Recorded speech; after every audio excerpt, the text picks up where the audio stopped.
have another episode for the Entertainment District arc of Demon Slayer, and to be honest, I don't really know what to say about this episode. Not because I thought it was particularly bad, I mean, it's kind of just whatever. It's supposed to establish more with our characters and the setting they're in, and also establishing the upper ranking demon that they're going to be fighting, whose demon name, I guess you can say, is Daki, but she's known in the district as the Oiran as Waribihime. And yeah, she just has this intimidating presence with her this entire time with the people in the district and how they see her, and that makes sense because she's one of the more high-ranking officials in this district. But the way that she treats, her, I guess, underlings, I guess you can call them, she's very cruel, she's very meticulous, and she gets annoyed very easily, so you don't really want to mess with her. And then, of course, that's because she's a demon. She kind of wants to get the thirst of blood of, humans, and that's what she's trying to go for. And certain events actually transpire a little bit out of order in this episode. Like, in the beginning of the episode, we return back to Makio, I think her name is, which is one of Uzui's wives, and Inosuke is trying to find her, obviously, so he's out trying to go in the house that he's in, and he's trying to look for her, and he's following like the demon's presence, and he causes a little bit of mayhem within the house, and it's pretty entertaining in that aspect, but nothing really happens beyond that because he loses the demon's presence.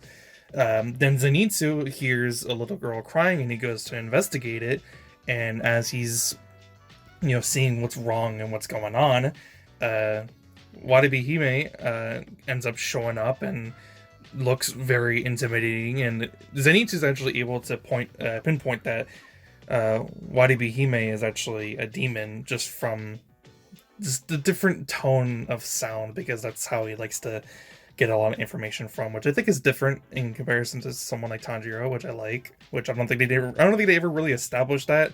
That's what he does. That's how he's able to tell if someone's a demon or not. So that was kind of cool. Like I said, I don't think that we've actually ever have that established for his character. So I like that it's different from anyone else.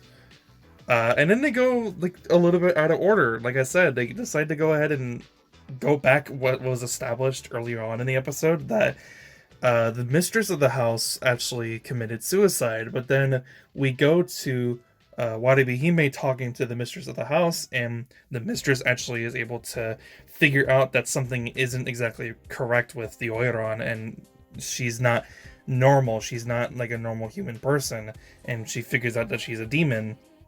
And it's then revealed that she reveals that she is a demon. She's one of the 12 Kizuki. She's one of the upper ranking. I read a little bit about her, and Daki's like upper rank 6. She's like the second place holder for upper rank 6.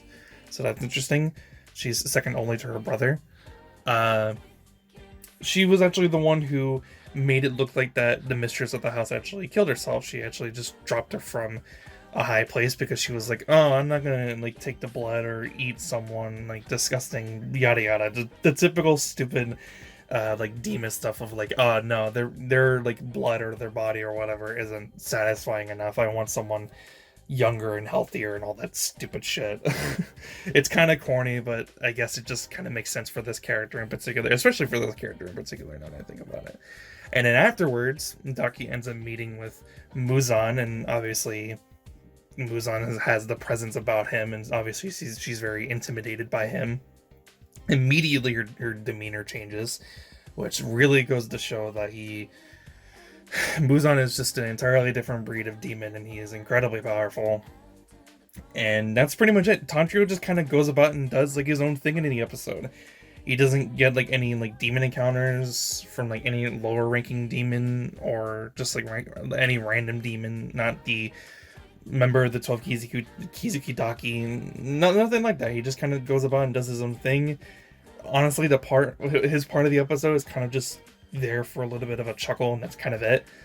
Inosuke does his thing. He's trying to find one of Uzui's wives, and Zenitsu almost fucking dies. And at the end of the episode, he most certainly almost fucking dies. So that's something to look forward to next week, because he's about to get really royally fucked up by Daki and her like rope powers. I don't really know how to describe it. She's just got like these claws, and she's able to like remotely control them and manipulate them however she wants, and she's about to fuck up Zenitsu.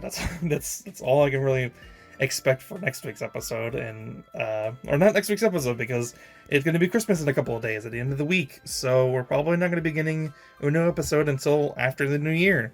So it probably is going to be a little bit until we actually get a new episode for this channel specifically, Demon Slayer, but also Boruto. So probably don't expect a video next week, because it's probably going to be pretty busy because Christmas, and then Christmas at the end of the week, and then New Year's next week. So yeah, I guess we're going to be done talking about Demon Slayer for at least like a week or so. So yeah, I don't really have much else to say. That's pretty much the episode. It kind of just establishes more for this demon in particular, and get her mindset of things and see more of her personality. But we don't really know anything about her. But I think that's perfectly fine. We don't really need to know anything about her specifically just yet. But yeah, that's pretty much it. It was kind of just like whatever. It's just an establishment episode, and that's pretty much it. So yeah, that's the end of the video. I don't really have much else to say. It was fine.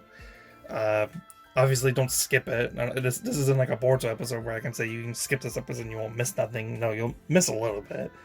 But yeah, that's pretty much it. If you liked the video, be sure to leave a like. If you want to see more, be sure to subscribe. I hope you guys have a very Merry Christmas and Happy Holidays and a fantastic New Year. I'll see you guys then. I'm out. Peace.